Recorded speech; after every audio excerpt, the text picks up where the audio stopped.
नमस्कार, 89 स्वदेश की इस खास पेशकश स्टॉक सुपर सेल में आपका स्वागत है। आपके साथ मैं हूं Mansi Dave. SSS guess work काफी किया होगा। आज सुबह से हम काफी ज्यादा एक्साइटमेंट क्रिएट कर रहे थे और आपको भी बता रहे थे कि आप हमें बताइए ये SSS हो क्या सकता है। तो ये है हमारा SSS और इस पहेली से पर्दा हम अब उठा रहे हैं, आपको बता रहे हैं कि स्टॉक सुपर सेल क्या है। हमारी ये खास पेशकश, इस वक्त बाजार में कई सारे उतार चढ़ाव देखने को मिले हैं, तो ऐसे में हमने सोचा कि क्यों ना एक सेल लगाई जाए और आपको बताया जाए कि इन स्तरों पर कौन से ऐसे शेयर्स हैं जो कि पिछले एक साल में करेक्शन दिखा चुके हैं और आपके लिए 5 पैरामीटर्स पर क्या बाय करना है, क्या सेल करना है, उसे होल्ड करना है, अवॉइड करना है या एग्जिट करना है। इन 5 पैरामीटर्स पर बाजार के दिग्गज जो हैं अपनी राय आपको देंगे। तो आपके सामने एक लिस्ट आ जाएगी। अगले आधे घंटे में आपके पास ऐसे चुनिंदा शेयर्स होंगे जिसमें खरीदारी के मौके बनते हुए दिखेंगे, जिसमें अगर आपको हो सकता है कंफ्यूजन है, आपने खरीदारी की है किसी पर्टिकुलर स्टॉक में और उसकी पोजीशन को आपको होल्ड करना है या नहीं, ये आपके मन में असमंजस है, तो इसका जवाब आपको मिलता हुआ दिखेगा। एक लिस्ट हमने बनाई, एक रिसर्च हमने की और इस रिसर्च के तहत हमने 15 शेयर्स ऐसे निकाले हैं जिस पर विस्तार से आने वाले 22 मिनट में बातचीत होगी और आधे घंटे में आपका एक पोर्टफोलियो तैयार करने की कोशिश होगी। ध्यान रखिए, इनमें वो स्टॉक्स भी हैं जिन पर नजर आपको दूर से रखनी है, यानी कि पोजीशंस जो है वॉच लिस्ट में रखनी है। ऐसे शेयर्स भी हैं जिनसे बिल्कुल दूर रहना है, यानी कि एग्जिट या फिर अवॉइड लिस्ट में डालना है। चलिए हमारे दिग्गज एक्सपर्ट्स को इस शो में शामिल करते हैं और फिर एक के बाद एक उनसे समझते हैं कि ये लिस्ट ऑफ स्टॉक्स कौन से हैं और उनमें चुनिंदा शेयर्स में इस वक्त की सिचुएशन को देखते हुए क्या पोजीशंस बनाई जाए। मेरे साथ इस खास शो में 2 मेहमान जुड़ेंगे, तो करते हैं शुरुआत स्टॉक्स सुपर सेल की। और चलिए सुपर सेल में हमारे 2 मेहमान हमारे साथ जुड़ गए हैं। बाजार के दिग्गज राहुल शाह है और बाजार के दिग्गज विजय चोपड़ा जी भी इस शो में हमारा साथ निभा रहे हैं। आप दोनों का ही बहुत स्वागत है। 89 स्वदेश पर अपना समय देने के लिए शुक्रिया। और इस खास पेशकश में, क्योंकि इस सीजन में समर शुरुआत कह सकते हैं, गर्मियों की इस वक्त जल्दी हो गई है और समर की अगर शुरुआत हो गई है तो समर सेल स्टॉक मार्केट में भी होनी चाहिए। Good afternoon to both of you, आपका स्वागत है। और शुरुआत में विजय जी आपसे करना चाहूंगी और शुरुआत में ही कुछ ऐसे स्टॉक्स की बात करना चाहूंगी जो कि काफी हद तक फोकस में रहे। पिछले एक साल की अगर बात करें, कई सारी खबरें थी, कई सारी ऑर्डर विंस थी। कोचिन शिपयार्ड की मैं बात कर रही हूँ। कोचिन शिपयार्ड के स्टॉक को अगर देखेंगे, हमने क्लियरली ये देखा कि ऑर्डर बुक विजिबिलिटी जो है वो भले ही कमजोर देखने को मिली हो, लेकिन ह्यूज कैपेसिटी यहाँ पर देखने को मिली। यानी कि कंपनी में एक तरह से विजिबिलिटी स्ट्रेंथ तो है, लेकिन परफॉर्म करने की कोशिश में लगी है कंपनी। एग्जिस्टिंग पोजीशन अगर है, क्या करना चाहिए, 5 पैरामीटर्स में से इस स्टॉक पर क्या राय होगी आपकी? देखिए, मुझे लगता है मानसी की डिफेंस में जो भी कंपनीज इन्वॉल्व हैं, चाहे वो कोचिन शिपयार्ड हो, गार्डन रीच हो या दूसरी जो शिपिंग कंपनीज हैं, मुझे लगता है कि ये मज़गांव डॉक हो, ये 3-4 कंपनीज हैं जो कि शिप बिल्डिंग में हैं और भारत में बहुत सारी चीज़ें करी जा रही हैं ताकि भारत एक अच्छा डिफेंस हब बन सके, एटलीस्ट उन कंट्रीज़ के लिए जो US, फ्रांस, जर्मनी जैसे बड़े कंट्रीज़ के पास नहीं जा सकते क्योंकि वो महंगा सामान देते हैं। तो ऑप्शन बचता है इंडिया और कोशिश भी ये है, आई थिंक प्रधानमंत्री मोदी जी चाहते हैं और पूरा कैबिनेट चाहता है और कोशिश भी की जा रही है कि डिफेंस मैन्युफैक्चरिंग हब भारत बने। तो मुझे लगता है जिस भाव पे अभी अवेलेबल है कोचिन शिपयार्ड, ये बहुत ही अच्छी वैल्यूएशंस पे है और मेरा ये मानना है अगर यहाँ पे कोई खरीदता भी है तो उसको एक अच्छा पोटेंशियल है स्टॉक का ऊपर जाने का, जो मुझे लगता है 670-80 तक भी जा सकता है। तो बहुत ही अच्छा लेवल पे ये अवेलेबल है। थोड़ा नीचे जाएगा तो और लेने की चेष्टा करिए, इसको एवरेज करने की चेष्टा करिए। बहुत ही अच्छी कंपनी है, स्ट्रॉन्ग फंडामेंटल्स हैं, गवर्नमेंट ऑफ इंडिया की बैकिंग है, तो डर की कोई बात नहीं है। और जैसे कई बार होता है कि प्राइवेट प्लेयर्स होते हैं तो वहाँ डेट ओवरहैंग होता है या कुछ मैनेजमेंट रिलेटेड इश्यूज होते हैं या कॉर्पोरेट गवर्नेंस इश्यूज होते हैं, but government of India companies में ऐसा नहीं होता मोस्टली। और Cochin shipyard again in the ship building space, मुझे लगता है कि स्टॉक में काफ़ी पोटेंशियल है ऊपर जाने का और धीरे धीरे इसकी जो ऑर्डर बुक है वो भी स्ट्रांग होती जाएगी। तो बिल्कुल इसमें जिनके पास है वो रखिए, जिन्होंने ऊपर भी लिया है, और जो नया लेना चाहते हैं तो वो लीजिए और कुछ एवरेज कर सकते हैं तो वो भी करिए। ठीक है, तो चलिए पहला शेयर हमारे इस स्टॉक सुपर सेल कैटेगरी में कोचिन शिपयार्ड, और ये हमारे पैरामीटर पर भी खरा उतर रहा है और आपके लिए भी विजय जी की राय है कि खरीदारी के मौके भी बनेंगे और एग्जिस्टिंग पोजीशन है तो उसे तो बिल्कुल बरकरार ही रखें। राहुल, आपसे जानना चाहूंगी, स्वागत है आपका। AB fashion, Aditya Birla fashion का स्टॉक काफी हद तक फोकस में भी रहता है और इनफैक्ट रिटेल कैटेगरी की बात करें तो काफी हद तक नए डेवलपमेंट्स के चलते भी ये खबरों में रहा है। इंक्रीमेंटल इन्वेस्टमेंट है, कई नई बिजनेसेस हैं, नए सेगमेंट्स हैं जिसमें ये इनोवेट कर रहे हैं, जिसके चलते स्टॉक में मूवमेंट तो नजर आती है। टेक्निकली तो यहाँ पर हम देखें लगातार उतार चढ़ाव के बीच स्टॉक ने कई बार परफॉर्म किया, लेकिन आपका नजरिया क्या होगा फंडामेंटल बेसिस पर स्टॉक में क्या किया जाए?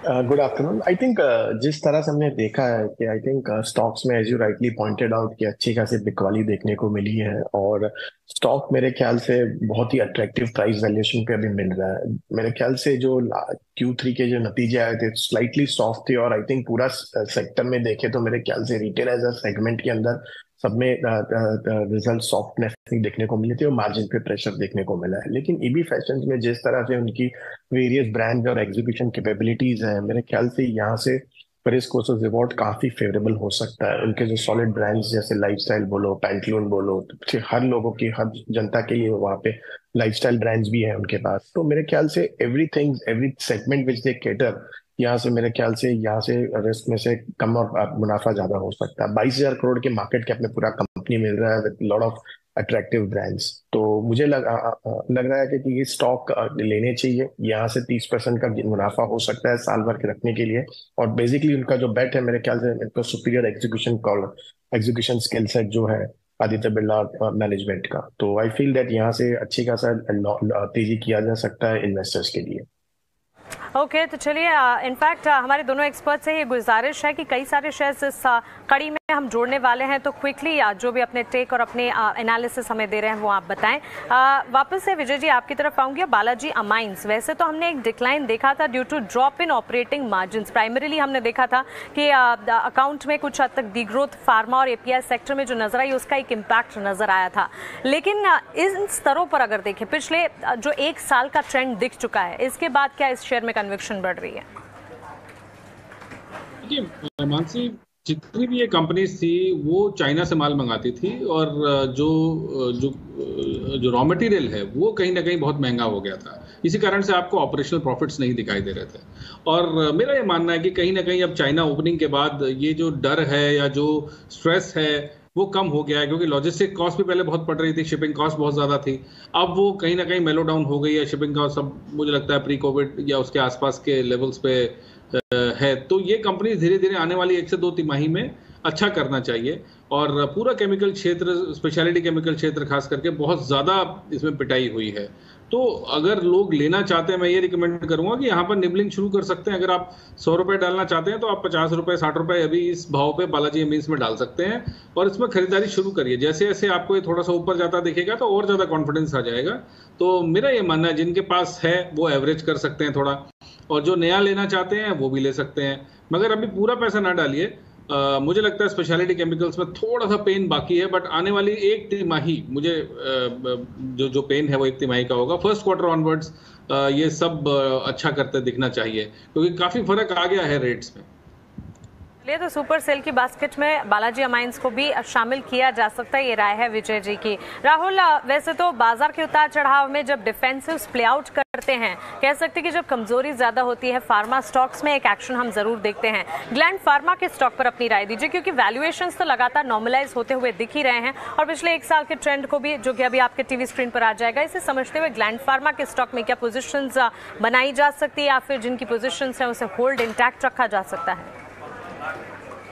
2 चीज इंपॉर्टेंट है फार्मा सेक्टर के अंदर। एक है पूरा फार्मा सेक्टर के अंदर एक्सेप्ट फॉर सन फार्मा बाकी सभी स्टॉक्स के अंदर हमने गिरावट देखे और अच्छे खासे पिटाई देखने को मिली है। एवरेज फ्रॉम 20 से 35% का गिरावट देखने को मिला है। मिड कैप में ज्यादा हुई है और लार्ज कैप में भी हुई है। तो I feel coming back to Gland Pharma, Q3 के नंबर्स थोड़े सॉफ्ट थे, बिलो स्ट्रीट एस्टिमेट से मार्जिन पे प्रेशर था। तो सबके मेरे ख्याल से जो उनके जो एस्टिमेट थे वो भी कट किए गए गोइंग फॉरवर्ड। बट जो वैल्यूएशन पे अभी जो ट्रेड कर रहा है तो 22 टाइम ट्रेड कर रहा है फॉरवर्ड, तो मुझे लग रहा है कि यहाँ रिस्क वर्सेस रिवॉर्ड फेवरेबल है। तो एक बार लॉन्ग किया जा सकता है या है तो अपन होल्ड भी कर सकते हैं। जिस तरह से आउटलुक बनता देखने को मिल रहा है going forward, I think business normalization, plus उनके जो लो मार्जिन प्रोडक्ट्स में उनका जो फैक्टरिंग हो चुके हैं यहाँ पे, और outlook on China business is also improving ऐसा लग रहा है। तो मुझे लग रहा है कि ग्लैंड फार्मा यहाँ से 1700 के लक्ष्य के लिए डेफिनेटली लिया जा सकता है। विजय, आपसे जानना चाहेंगे, शुगर सेक्टर काफ़ी हद तक फोकस में है। कई सारे समय ऐसे भी होते हैं जब चीनी की मिठास बढ़ती है और ब्लेंडिंग को लेकर कई सारी खबरें भी आती हैं। Shri Renuka sugar domestic sugar prices अगर देखें, कोई एक्सपेक्टेशन बढ़त का तो नजर नहीं आ रहा, लेकिन इथेनॉल प्राइसेस भी बिलो एक्सपेक्टेशन नजर आ रहे हैं। एक्सपोर्ट्स हालांकि कैप्ड होते हुए 26% तक के डाउन टर्न पिछले एक साल में, इनफैक्ट 3 महीने की अगर सिचुएशन के लिहाज से देखें तो एक करेक्शन तो देखने को मिला ही है, करेक्शन फेज आया है, लेकिन यहाँ से क्या ये ऊपरी स्तरों पर चलता हुआ दिखेगा?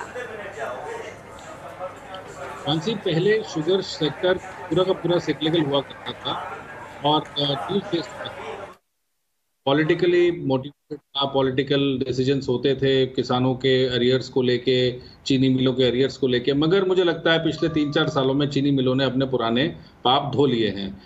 रीज़न उसका ये है प्राइमरली कि जो एथेनॉल जो पहले 2-3 रुपए लीटर बिका करता था, जो शराब की कंपनियां लिया करती थी, अब उसका एक दूसरा यूजेज आ गया है। पहले 2% एथेनॉल ब्लेंडिंग होती थी, फिर 10 हुई और अब 20 की टेस्टिंग चल रही है। एक चीज़ मैं बताना चाहूँगा आपके दर्शकों को और आपको भी कि ब्राज़ील में, वेनेजुएला जैसी कंट्रीज में जो एथेनॉल ब्लेंडिंग है वो 50 से 70% तक है। तो यहाँ पर अभी भी बहुत स्कोप है भारत में। वो प्राइमरली इसलिए भी कि क्यों हम फॉसिल फ्यूल इंपोर्ट करते हैं और उसके डिपेंडेंसी को कम करना चाहते हैं। तो मेरा ये मानना है लॉन्ग टर्म में चीनी मिलें अच्छा करेंगी। सारी जो अच्छी टॉप कंपनीज है इंक्लूडिंग रेणुका, ये इन्होंने अपना एथेनॉल की कैपेसिटीज बढ़ाई हैं और नो डाउट कंजम्पशन से रिलेटेड है शुगर सेक्टर। तो मेरा ये मानना है कि जो कंजम्पशन है वो तो है ही है, मगर एथेनॉल की जब ब्लेंडिंग 20% हो जाएगी तो इनका और खपत बढ़ जाएगी, इन कंपनीज को और प्रॉफिट आएगा। और इसका एक एडवर्स इम्पैक्ट मैं देखता हूँ लिकर सेक्टर पे, बट एनीवे वो हम कभी बाद में डिस्कस करेंगे। बट मुझे लगता है अच्छे लेवल्स पे है और अच्छा क्वालिटी कंपनी है। और ये मेरा मानना है कि दोबारा से ये 60, 65, 70 तक जाने का दमखम रखता है, तो रेणुका में खरीदारी करनी चाहिए। एब्सोल्युटली। तो इथेनॉल ब्लेंडिंग एक फैक्टर, एक पैरामीटर है और दूसरा कंजम्पशन से जुड़ी थीम से जुड़ा हुआ स्टॉक है ये, इसलिए यहाँ पर भी निवेश का नजरिया बनाकर आप बिल्कुल चल सकते हैं।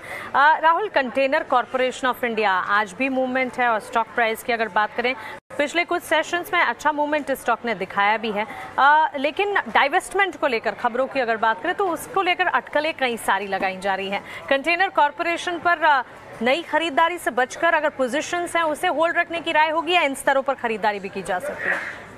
आई थिंक Q3 के नतीजे उनके अच्छे थे कंटेनर कॉर्पोरेशन के मेरे ख्याल से, और गोइंग फॉरवर्ड ऑल्सो मेरे ख्याल से आउटलुक भी पॉजिटिव कमेंट्री मैनेजमेंट ने दिया हुआ था।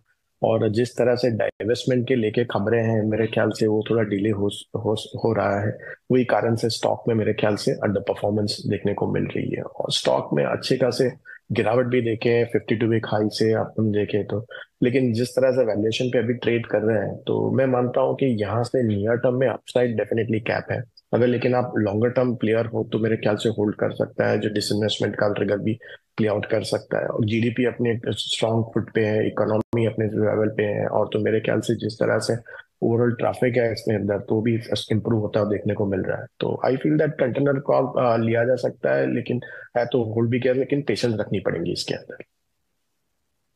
रखनी होगी, कॉनकॉर में अगर पोजीशंस है उसे बचाकर रखें, लेकिन इसके अलावा नई बाइंग के लिए भी आप slow and eventual accumulation container Corp में कर सकते हैं। तो जैसे कि आप देख रहे हैं आपकी ट्रॉली जो है स्टॉक सुपर सेल हमारी इस खास पेशकश से भरती ही जा रही है और लगातार हम आपको ऐसे अच्छे स्टॉक्स बता रहे हैं। और इस समय इन स्टॉक्स को जानना काफ़ी ज़रूरी है क्योंकि ये करेक्ट हुए हैं, तो करेक्ट हुए हैं मतलब आपके लिए ये सही समय है इनमें एंटर करने का। तो ये स्टॉक्स की सूची में अगला शेयर आपसे जानना चाहूँगी मिस्टर चोपड़ा, सेंचुरी टेक्सटाइल। वैसे टेक्सटाइल सेक्टर की अगर बात करें तीसरी तिमाही में हमने देखा कुछ हद तक टेक्सटाइल सेक्टर उनसे जुड़ी कंपनियां इम्पैक्ट होती हुई दिखी थी हमने, क्योंकि अंडर परफॉर्मेंस देखी, कई सारे फैक्टर्स थे टेक्सटाइल सेक्टर के लिए जो कि काम नहीं कर रहे थे। लेकिन यहां से करेक्शन जो देख चुका है सेंचुरी टेक्सटाइल पर आपका कन्विक्शन अब बनता है? मानसी, ये कंपनी जो है प्राइमरली बिरला की कंपनी तो है ही, और जो इनके बिजनेसेस हैं, टेक्सटाइल के अलावा भी बिजनेस है, रियल एस्टेट भी एक इनका बहुत बड़ा बिजनेस है बिरला एस्टेट्स के नाम से। और मेरा ये मानना है कि रियल एस्टेट थोड़ा प्रेशर में इसलिए रहा क्योंकि हमारे इंटरेस्ट रेट्स बहुत तेज़ी से बढ़े। और जनरली हम देखते हैं कि जो रियल एस्टेट बिकता है, खास करके रेजिडेंशियल रियल एस्टेट, वो लोग कर्जा लेते हैं बैंक से और उसका ब्याज भरते हैं बैंकों को। तो एक वो कारण था कि सेंचुरी टेक्सटाइल पे प्रेशर रहा।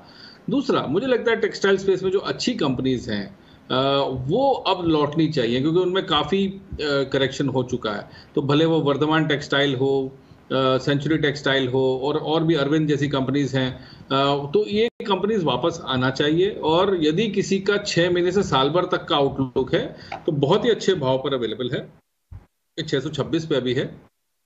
तो इसमें आप पार्ट बाइंग करना शुरू कर सकते हैं, आधा पैसा भी डाल सकते हैं, और ये दोबारा से 860, 880, 900 तक जाने का भी दमखम रखता है, क्योंकि पेरेंटेज बहुत अच्छी है, कंपनी बहुत अच्छी है। और मेरा ये मानना है कि over a period of time जो भी इसमें पैसा डालेगा भी यहाँ पर, वो कमा के निकलेगा। तो सेंचुरी टेक्सटाइल में डेफिनेटली निवेश करें। टेक्सटाइल और रियल एस्टेट दोनों का ब्लेंड है इसके अंदर। और रियल एस्टेट में भी मुझे लगता है कि जब इंटरेस्ट रेट्स थोड़े से या तो पीक आउट हो रहे हैं या होने वाले हैं, तो जैसे ही दोबारा से जो इंटरेस्ट रेट्स नीचे लाने की जो कवायद चलेगी, तो सारे के सारे रियल एस्टेट कंपनीज अच्छा करेंगे। तो यहाँ पर दो इंपॉर्टेंट फैक्टर्स प्ले आउट हो रहे हैं, एक तो टेक्सटाइल भी है, रियल एस्टेट भी है, दमखम रखता है स्टॉक, इसीलिए यहाँ पर एक्यूमुलेशन धीरे धीरे करना चाहिए। JSW एनर्जी, राहुल, वैसे तो देखें तो स्टॉक में मूवमेंट अच्छी नजर आ रही है, पिछले 5 सेशंस में 15% के इर्द गिर्द तो चल चुका है ये स्टॉक, लेकिन सारे पॉजिटिव्स जो है प्राइस्ड इन होते हुए भी नजर आए, वैल्यूएशंस एक्सपेंसिव भी दिखे हैं। तो यहाँ से कौन से फैक्टर्स हैं जो कि स्टॉक को स्ट्रेंथ दे जाएंगे आपके हिसाब से? I think overall power demand मेरे ख्याल से रोबस्ट रहेगा, ऐसा हमारा मानना है। जिस तरह से हमारा नियर टर्म में इंटरेक्शन भी हुआ था JSW एनर्जी के मैनेजमेंट के साथ, तो उन्होंने ये भी बरकरार के बताते हुए देखा है कि पावर डिमांड इंडिया में स्ट्रांग रहेगा कमिंग डेज के अंदर। और जैसे आपने बताया, स्टॉक में गिरावट तो अच्छी खासी होगी है, जो वैल्यूएशन जस्टिफाइड नहीं थे अभी मेरे ख्याल से ट्रेलिंग बेसिस पे तो ठीक ठाक होते हुए देखने को मिल रहा है। अपसाइड मेरे ख्याल से सीमित रह सकता है, लेकिन जो है पोर्टफोलियो के अंदर तो होल्ड किया जा सकता है JSW एनर्जी को। और जब आप शॉपिंग करने जाते हैं तो कुछ और ऐसे प्रोडक्ट्स भी होते हैं जिनसे दूर रहने की भी राय आपको मिलती है। तो फिर जहां सुपर स्टॉक सेल की बात कर रहे हैं हम, जहां खरीदारी, बिकवाली और साथ ही होल्ड पोजीशंस की बात कर रहे हैं, ऐसे स्टॉक्स पर भी नज़र डालनी चाहिए जिनसे दूर रहना है, यानी कि जिनको बिल्कुल अवॉइड करना है। ऐसे स्टॉक्स विजय जी के लिस्ट में हैं, वो आपको एडवाइस देंगे कि इन्हें अवॉइड क्यों करना है। जेंसॉल इंजीनियरिंग और शैली इंजीनियरिंग, विजय जी इस पर क्विकली आप अपने राय दीजिए। देखिए, मुझे लगता है कि यदि आपको इंजीनियरिंग स्पेस में रहना है तो बहुत अच्छे ऑप्शंस अवेलेबल हैं। ये स्टॉक पिछले करीब, अगर मैं 3 साल का चार्ट देखता हूं, तो जेंसॉल इंजीनियरिंग में बहुत ज़बरदस्त तेज़ी आई थी। ये करीब 50-60 रुपए से आपको लगभग 2000 तक जाते हुआ दिखेगा। तो इसमें वैल्यूएशंस कहीं ना कहीं बहुत ज़्यादा स्ट्रेच्ड हैं, और जहाँ वैल्यूएशन स्ट्रेच्ड होती है वहाँ मैं कंफर्टेबल नहीं होता हूँ। तो दूसरा, इसके अंदर एक टेक्निकल उसमें देखें तो एक डेथ क्रॉस बना हुआ है, और डेथ क्रॉस बनने का मतलब यहाँ से नीचे गिरावट और है। सिमिलरली शैली इंजीनियरिंग भी मुझे लगता है कि उस तरीके से इसका परफॉर्मेंस अच्छा नहीं रहा, और कॉन्स्टेंटली ये स्टॉक गिरता रहा है। और मेरा ये मानना है, यदि कोई इंजीनियरिंग या कैपिटल गुड्स में रहना चाहता है तो वाई नॉट L&T, और टॉप की कंपनीज क्यों ना ली जाएं। तो बेहतर है कि आप इन दोनों स्टॉक से दूर रहें, और अगर रहना भी है तो टॉप रंग लार्ज कैप्स में रहें। ओके, तो ये 2 शेयर्स हैं जिसे आप अपनी सेल की जो बास्केट है या ट्रॉली है उसमें नहीं रखें, यानी कि ये प्रोडक्ट्स हैं जिससे दूर रहना है। जैसे कि हमने वादा किया, वो शेयर्स भी आपको बताएंगे जिनसे दूर रहना, वो शेयर्स भी बताएंगे जो कि करेक्शन में अट्रैक्टिव होते नजर आ रहे हैं। राहुल, पिरामल फार्मा, अभी थोड़ी देर पहले ग्लैंड फार्मा का जिक्र हम कर रहे थे, बातचीत भी कर रहे थे। पिरामल फार्मा के लिए मार्जिन जो हैं वो लास्ट ईयर के मुकाबले फ्रॉम 15% to 5% डिक्लाइंस दिखे हैं, लेकिन डिक्लाइंस में कमी आती हुई नजर आई है, और डेट लेवल्स बड़े हैं because of increase in capex as well. यहाँ से पिरामल फार्मा पर कैसे आपकी राय होगी?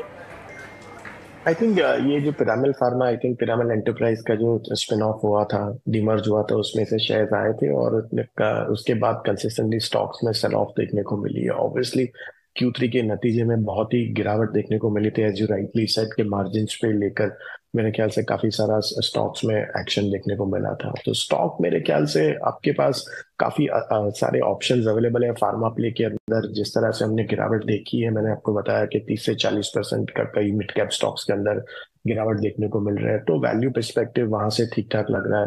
तो मेरे ख्याल से पिरामिड फार्मा है तो मेरे ख्याल से होल्ड किया जा सकता है, but there are lot of other options also available. लेकिन जिस तरह से प्राइस मूवमेंट हमने देखा है गिरावट की ओर, तो मैं होल्ड करने की सलाह दूंगा पिरामिड फार्मा के अंदर।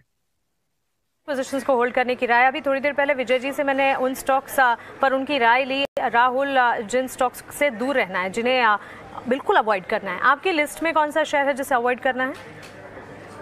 आई थिंक एक सबसे बड़ा थीम प्ले आउट हो रहा है कि जहां पे भी वैल्यूएशन एक्सपेंसिव है वो स्टॉक्स के अंदर मेरे ख्याल से डीरेटिंग देखने को मिली। ये पूरा थीम रहा है। हमने देखा है कि जिस तरह से हमने सेटअप देखा है लास्ट 1 सालों के अंदर, whether it being B consumer play और whether it being any stocks, तो वहां पे हमने पी डिरेट करने का स्टैंड देखने को मिल रहा है। इन्वेस्टर्स अपनी होल्डिंग्स ट्रिम करते हुए देखने को मिला है। सिमिलरली मेरी लिस्ट में जो डिक्सन टेक्नोलॉजी है, तो मेरे ख्याल से काफी हाई वैल्यूएशन पी के ट्रेड करता हुआ देखने को मिल रहा था। ट्रेंड था, स्टॉक्स में अच्छे खासी बढ़ोतरी भी देखने को मिली है लास्ट 3-4 सालों के अंदर। लेकिन जिस तरह से अभी जो आने वाले स्तर है, मेरे ख्याल से सभी ये क्षेत्र के स्टॉक के अंदर मेरे ख्याल से एक बार यहाँ पे होल्ड एग्जिट लेनी चाहिए। मुझे नहीं लगता है कि ये वैल्यूएशन रीरेट हो सकता है। तो मेरे ख्याल से it has to come down at a good valuation के जहाँ पे अट्रैक्टिव वैल्यूएशन पे ट्रेड करता है, तो वहाँ पे लिया जा सकता है। लेकिन ये इस स्थान पर मैं एग्जिट की राय दूंगा डिक्सन पे।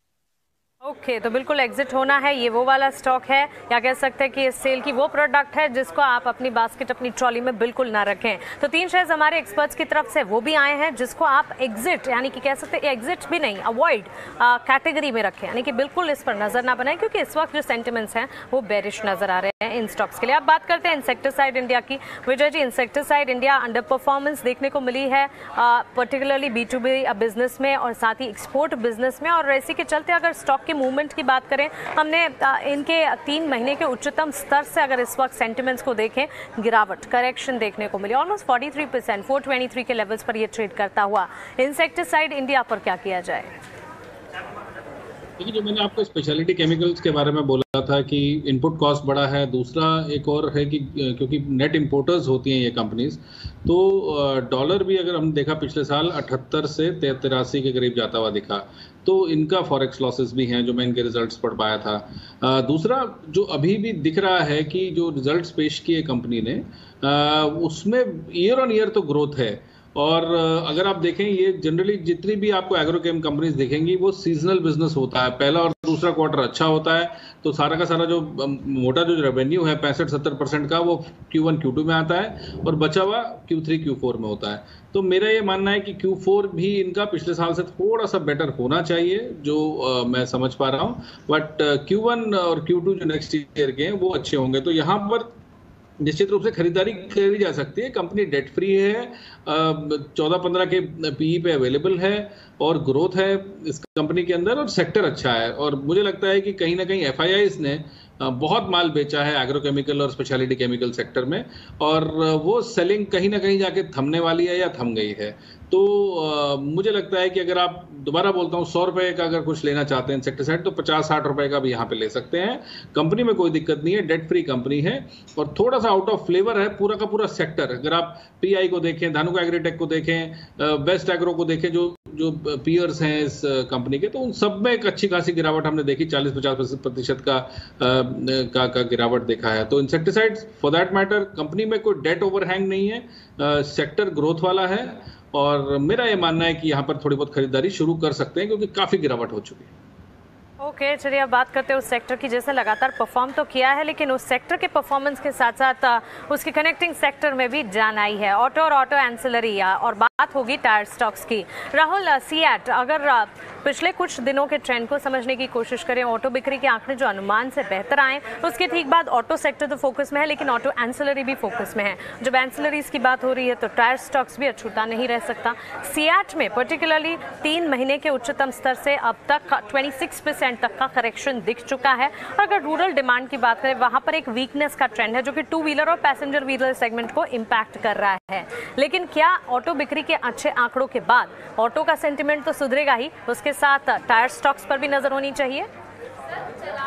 आई थिंक डेफिनेटली सीएट का ट्रेंड देखिए, हमने देखे तो ऑटो में टू व्हीलर्स अंडर परफॉर्म कर रहे हैं, नंबर्स मेरे ख्याल से सॉफ्ट आते हुए देखने को मिल रहे हैं, जहाँ पे फोर व्हीलर्स और सीवी साइकिल में अच्छी खासी रिकवरी देखने को मिल रही है। और सिमिलरली हम जो रिप्लेसमेंट डिमांड भी देख रहे हैं तो अच्छी खासी देखने को मिल रही है टू व्हीलर स्पेस के अंदर। तो ओवरऑल सीएट के लिए मेरे ख्याल से सबसे बड़ा फायदा है जो हम देख रहे हैं कि रॉ मटेरियल प्राइसेस सॉफ्ट होते हुए देखने को मिले हैं, तो वो मार्जिन एक्सपेंशन देखने को मिलेगा सीएट के नतीजों के अंदर आने वाले में। और इसी वो फैक्टर नहीं करता ये जो ट्रेड वैल्यूएशन अभी ट्रेड हो रहा है, प्लस उसके जो जो एक्सपेंशन जो उन्होंने किया है वो भी ये वैल्यूएशन में इम्पैक्ट नहीं देखने को मिला। थर्डली आई थिंक हम देखें तो जैसे इलेक्ट्रिक व्हीकल्स की हमने जिस तरह से हमने आउटलुक देख रहे हैं, तो इलेक्ट्रिक में नए लॉन्चेस आ रहे हैं two wheelers as well as four wheelers के, तो वहां पे भी मुनाफा हो सकता है सीएट को।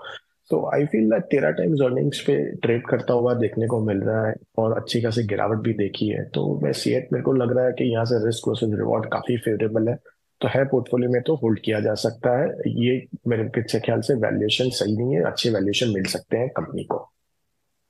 विजय जी, बहुत ही क्विकली जिंदाल पॉली पर आपका नजरिया जानना चाहूंगी, क्योंकि पिछले कुछ दिनों में हमने देखा, पिछले कुछ महीनों में कुछ न्यूज़ फ्लोज आए जो नेगेटिव रहे, केमिकल प्लांट ब्लास्ट की खबर आती हुई दिखी और उसके ठीक बाद सेंटिमेंट बिगड़े, लेकिन करेक्शन के बाद क्या अब यहाँ से उम्मीद जगेगी? तो पूरी दुनिया इस समय ग्लोबल वार्मिंग की बात कर रही है, और जो पॉलीफिल्म्स में जो कंपनी है या वीओपीपी पैकेजिंग में है उसके ऊपर थोड़ा सा इम्पैक्ट मुझे दिखाई दे रहा है, क्योंकि बहुत जगह प्लास्टिक बैन हो रहा है और मेजरली ये पॉली कंपनीज जो है वो प्लास्टिक और प्लास्टिक रिलेटेड प्रोडक्ट्स यूज करती हैं पैकेजिंग के लिए। तो इसी कारण से हम, चाहे वो पॉलीप्लेक्स हो, जिंदल पॉली हो, काफी जो पैकेजिंग कंपनीज है उनमें गिरावट देख रहे हैं। तो मेरा ये मानना है कि अगर आपको लेना ही है तो जिंदल पॉली से बेटर मुझे लगता है पॉलीप्लेक्स है। तो पॉलीप्लेक्स में आप खरीदारी कर सकते हैं, जिंदल पॉली से बेटर कंपनी है, but I would stay away from Jindal poly. तो चलिए, ये राय जिंदल पॉली पर। तो ये लिस्ट हो गई तैयार, stock super sell triple S SSS, जैसे कि हमने वादा किया था इस खास पेशकश में। हमने एक लड़ी लगा दी कई सारे स्टॉक्स की जिनमें करेक्शन पिछले दिनों में, पिछले कुछ महीनों में नजर आया है, और उस करेक्शन को मद्देनजर रखते हुए आपके लिए अपॉर्चुनिटीज बिल्ट हो रही है। कई सारे शेयर्स हमारे एक्सपर्ट्स ने और उसके पीछे के रैशनल आपके लिए डिस्कस किए। उम्मीद करते हैं कि हमारे एक्सपर्ट्स की राय आपने सुनी अच्छे से, और उनके हिसाब से उन्होंने जो राय दी टारगेट स्टॉप लॉसेस के हिसाब से आप रिएक्ट भी करेंगे और अपने पोर्टफोलियो को हरा भरा बनाएंगे।